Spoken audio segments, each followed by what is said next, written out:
That's definitely something you would wear. Yeah. That's what I meant. I need it.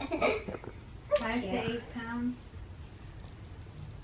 That looks definitely like very long. Who's here? I don't know. So what do we do? What happens?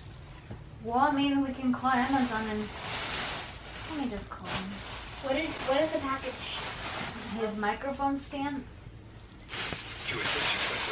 Amazon took my package to the wrong house and gave it to the wrong residents. They handed it to the residents and everything. Whoever it was, you have my mic stand. I'm gonna look for you. I'm gonna find you. Press 1 if it's okay to send you a text message to verify your account now. Otherwise, press pound. You want me to get back to moving normal? Just being yourself. You can't be yourself like I've known you for all these years, the way you have. I'm always moving? Yep, kinda. Really? Kinda. And that's it? Kinda. At this point, actually, I really don't. Like, if I'm being realistic, I don't think I can hold him till October. Why? Because he's so heavy. Yeah. And I can feel him pushing down now.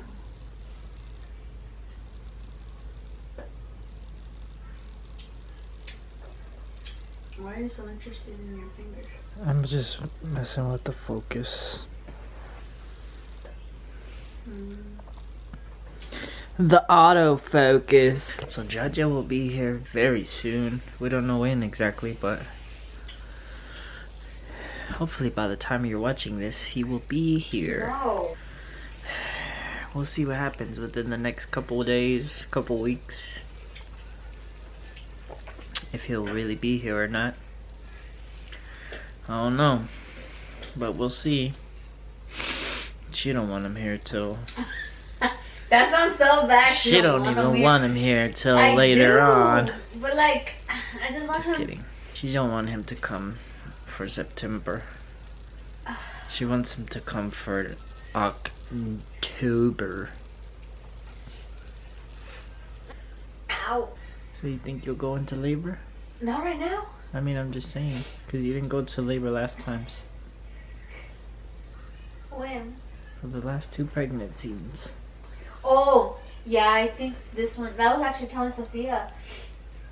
Because I was getting up, like this whole day I've been feeling like the pains, like every time I get up it's like if it goes lower, you know, and I feel it. And I have to stay still for a little bit and then walk. Yeah. So Sophia was like, Mom, is your water going to break right now? And she kept, you know, asking. And I'm like, I don't know, but I think this is the one baby that's going to make my water break. Yeah. I'm like, because you, I told Sophie, I'm like, you broke my water a little bit, but not the whole way. You know, they had to break it at the hospital. Mm-hmm. And I didn't even know, like, it had tore. With Esther, obviously, they had to do the whole thing at the hospital, you know?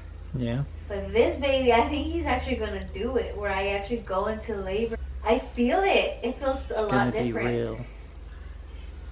It's gonna be real. It's scary. Yeah.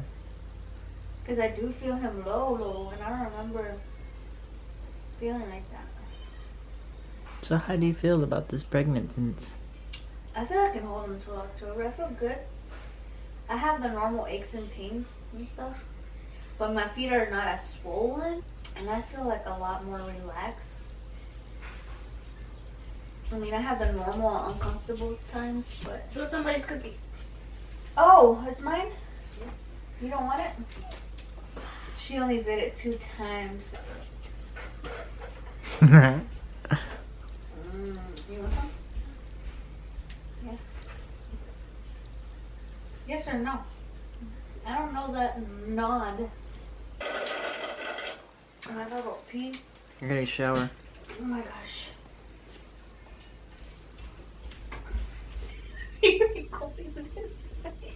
I can't. Woo, Lord. The Lord? Uh-huh.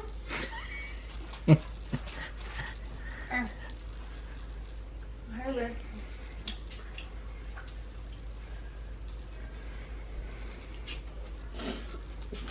I gotta get ready for my life. Gotta go to sleep.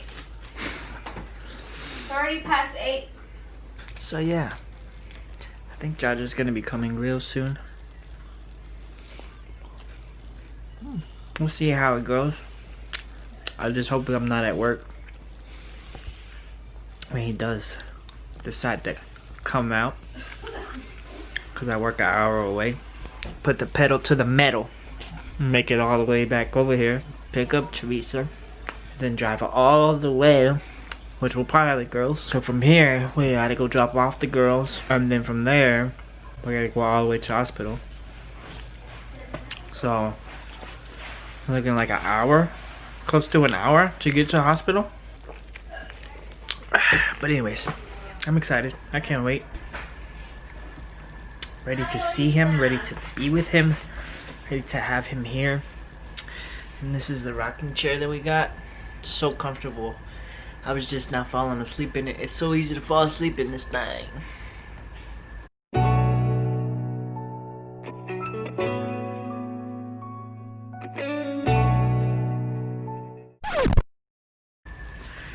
But nah, man, I'm excited. And by the way, if we haven't even told you guys, if you guys don't know yet, Teresa, my wife, she sells paparazzi jewelry. She's a consultant for paparazzi accessories and jewelry. $5 each. She's got some good stuff, some good inventory. She's got some new inventory coming in soon. But I think it's a really good deal, man, for all you ladies who love jewelry, and all you fellas out there who want to buy your lady something. She does have like a few guy things, like a few men's jewelry. Not much, but there are a couple things here and there. But anyways, she's about to go live now, so.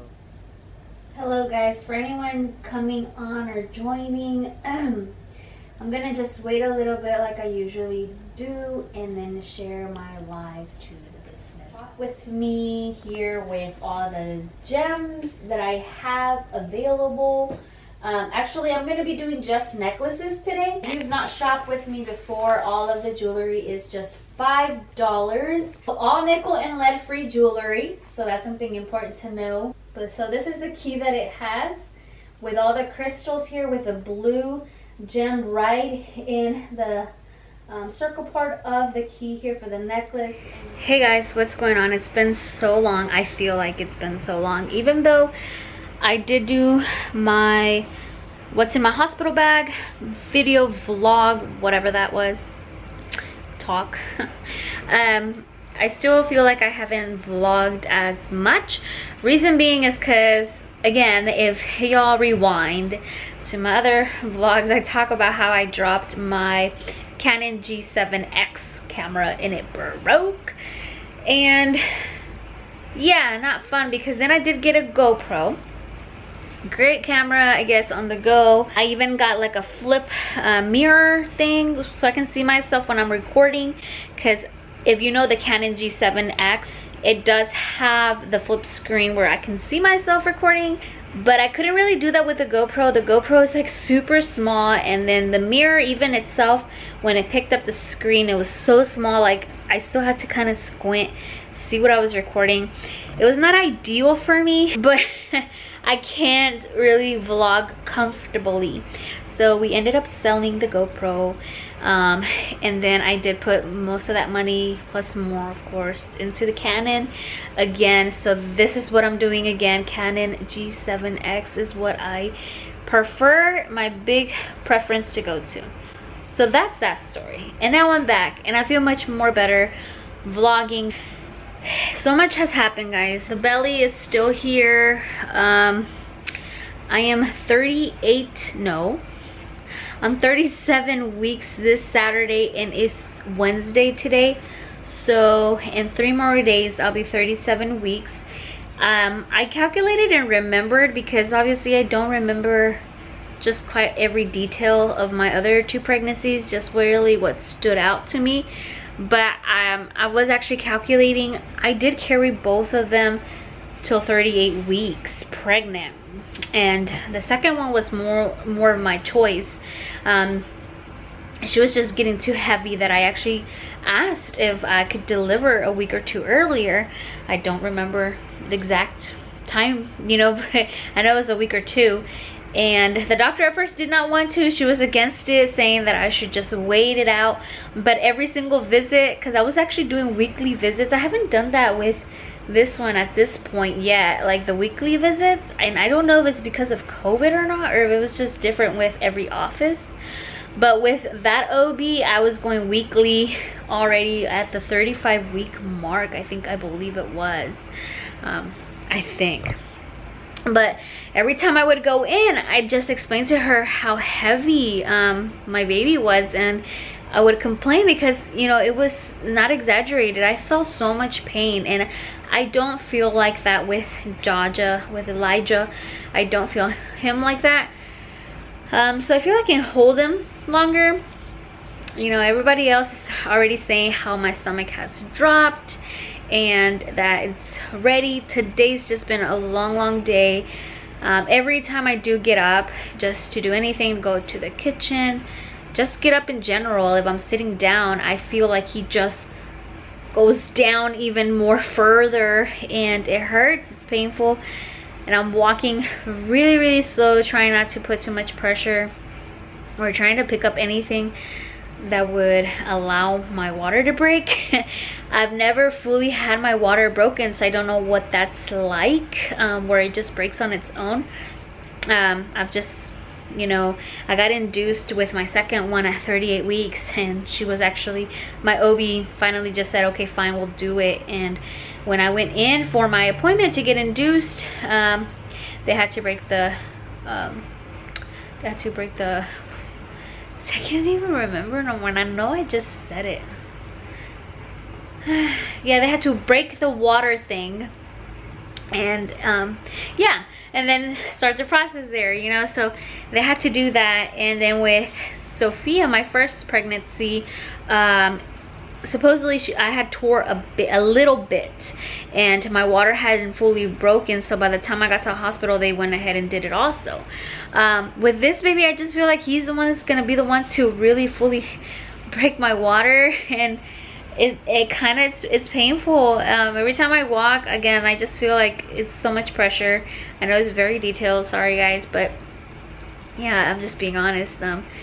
Now, to tell you guys, on Monday, because it was already past midnight on Sunday, so that would be considered Monday, I had a scare. So it all started on Sunday night, 10:30 or something like that. I got up in the middle of the night because my 4-year-old sometimes does wake me up. You know, she's thirsty or, you know, whatever. She still wakes me up a lot. So she had woken me up. She wanted something to drink, and yeah, I did that and everything, and then I just, you know, started touching my belly. I noticed that there was really no movement from the baby, and normally as soon as I get up there's movement, and I just thought that was strange. Didn't think too much about it. So yeah, I just came back to bed, laid down, started to hold it a little bit, just to see if he was moving. Still nothing, but I was so tired I fell back asleep. Like about an hour later, my 4-year-old comes back in here and she wakes me up. And so at this point I'm like, you know what, my baby wasn't moving earlier, let me drink something myself. And I ate a cheese stick also, just because after eating sometimes he does move, and nothing. So I put my 4-year-old back to bed. She went to sleep, and then I just came back into the room and I sat down in my rocking chair, because we got a rocking chair. We're starting to prepare all that for baby, and nothing, no movement. And I then started to get worried. Now if y'all have seen the previous vlogs, you know, we have had a loss, you know, a miscarriage in the past. Just so much things have happened. Even with this pregnancy, they couldn't really pick up his heartbeat at first, and they kind of detected that he was there. Then just so many things in this journey. So yeah, it frightened me, to be honest, and I just went back into the kitchen, got something more cold to drink. I think it was a glass of milk. Nothing. And then I started to really move around my stomach and just move it around, try to get him to react, and there was nothing. And I just came back and sat in my rocking chair, and I did not want to wake up my husband because his schedule again has changed for work. So he had to wake up super earlier than he's used to. Yeah, so I just started to really try to talk to him when I was in the kitchen and just really move around my belly to get him to move. And then I started crying because I did get emotional that it had already been a lapse of over 2 hours that since the first time, and he wasn't moving. And I did start to get worried, and I started kind of crying, trying to hold it in not to wake up my husband. But he woke up and he just asked what was wrong, and then he tried for like another maybe 30 minutes just to talk to him and move my belly around and, you know, try to move him, and nothing. And yeah, we just decided to go to the hospital. So on our way to the hospital, normally also the baby is very active. For car rides, he's usually always moving, and I can feel him and I can see that he's moving during the car rides, even when I'm driving. And still, like, even on the way to the hospital, he wasn't reacting. And so it was a very scary feeling. Once I got there though, they did suit me up. You know, as soon as actually the nurse was about to put those monitors on my belly that they do, the baby just jumps up. Like, he just got startled. And at that moment, I just started to cry, just of relief that he was there. I know he was there, but like, just to see that movement and that reaction, the way that he just bounced, it just really caught my heart. And obviously my husband's, and we both were very emotional at that time, just to see that he was moving and reacting. They still wanted to keep me there and monitor me for a while. And while I was there being monitored, they came in and asked me if I was feeling any of the contractions, because apparently I was having some contractions, and I told them I wasn't feeling anything or any pain. You know, so they gave me this little button that every time I feel him move, just to go ahead and press it. So he was moving a lot after that first jump, and he was just very active like he normally is, you know. And so we were happy, and I was just pushing that button and going crazy with it. But yeah, because I was contracting, they also needed to see if I was actually dilating, and they checked me out. They said I'm at 1 centimeter, but that could mean weeks from now before I deliver, or it could just mean that with the contractions I'm having, that I could deliver at any point. So it's not guaranteed. They don't even know. And I did ask the nurse if she thinks it's a possibility that I could probably just carry him till October, because that's my goal.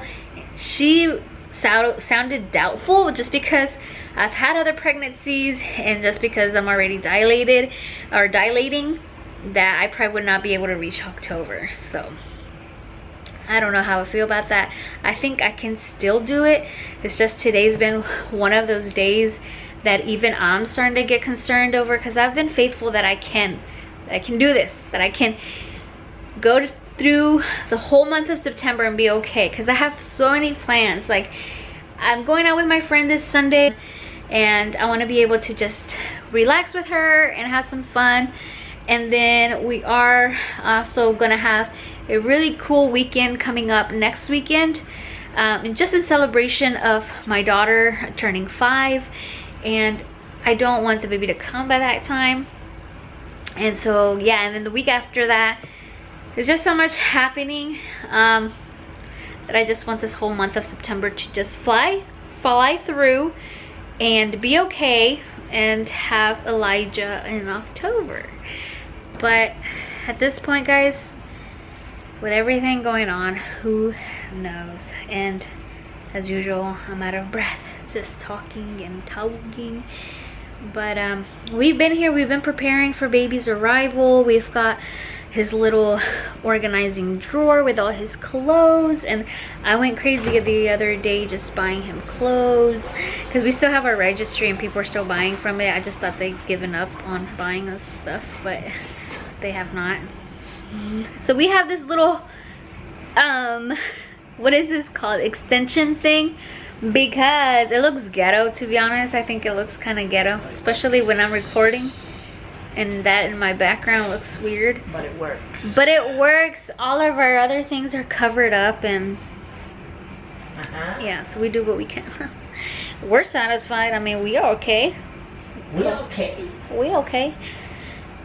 But yeah, guys, that is the story of what's been going on. It's been a trip and a ride, and it's tested our faith for real. Like, we need to learn everything that we've gone through. What you talk about? Jaja and the hospital. Oh yeah. And all that. Just gonna made me remember that I don't know. I mean, God's gonna do what he wants to do, you know? Regardless of, sometimes whatever we pray, sometimes God's just gonna do what he wants to do, but that doesn't mean that he doesn't know what he's doing. Well, that he's in control. Yeah, he's just always in control. And I know we hear that a lot. We hear it all the time. God is in control. But I think if we can really just, like, in those moments, in those hard moments, if we can really grasp that truth and, like, really hold on to that fact that he really is in control, and he's doing things like that we cannot see behind the scenes. And the word says, like, and his word stands true, that he works things to the good of those who love him. And we just gotta hold on to that for real. Really just hold on to that truth, and just, like, just trust, you know? Yeah. Trust. I think trusting God is part of being obedient. You know, yeah. And those times, like, you know, we can always say, like, in the good times, how we trust God, and, you know, things happen for a reason, and we can say all these great things. But then when we can actually put those into practice, whatever we say, not just by word of mouth, but in action, is when actually, like, things like this happen, you know? Otherwise, we wouldn't have an opportunity to demonstrate our faith, you know, and what we believe. So yeah, it's definitely been a ride. All right, babe. It's so big. Like, this don't even fit. Yeah. He's ready to pop. He's plump. Everyone that I've came across have said that it's time. Nobody agrees with me that I can reach October. Nobody. It's not possible. Sometimes in faith, it's not necessary though. You just stand alone. Sometimes in faith, you just gotta be the only. No one's with you, huh? No one believes it. That's okay. But like, today, it was really testing me. Like, Daddy, do you really believe you can? I mean, it's not even about believe it. It's more like, is it necessary? Yes, babe. There's so many things we have planned. We can still do them though. That's the thing. We can still do all those. Well, because if I go into labor on the 10th, and they want to keep me on Saturday, like, that's gonna be a problem, because that's when I want to celebrate Esther's birthday. So I can't go into labor the 10th, 11th, or 12th. After that, okay, maybe I'm okay with, because I don't have that many plans after that. Yeah. I mean, they're I can skip that. Like, yeah. Well, I don't want him to be born on Esther's birthday either. No, we don't want that. So he needs his own birthday. Yeah. I think he will. I'm pretty sure he will have his own. It's just so many things. Like, we really are not for sure. We're just here. We're just here waiting for him to come out. It's up to him and Jesus. But yeah. Alright guys, thank you guys for watching, and you know, we're back on board. We'll be doing more of the vlogs and chit chats, whatever comes our way, and I'll be vlogging more now that I have this cam. Loving Grace in your face. Oh! See you on the next one, guys.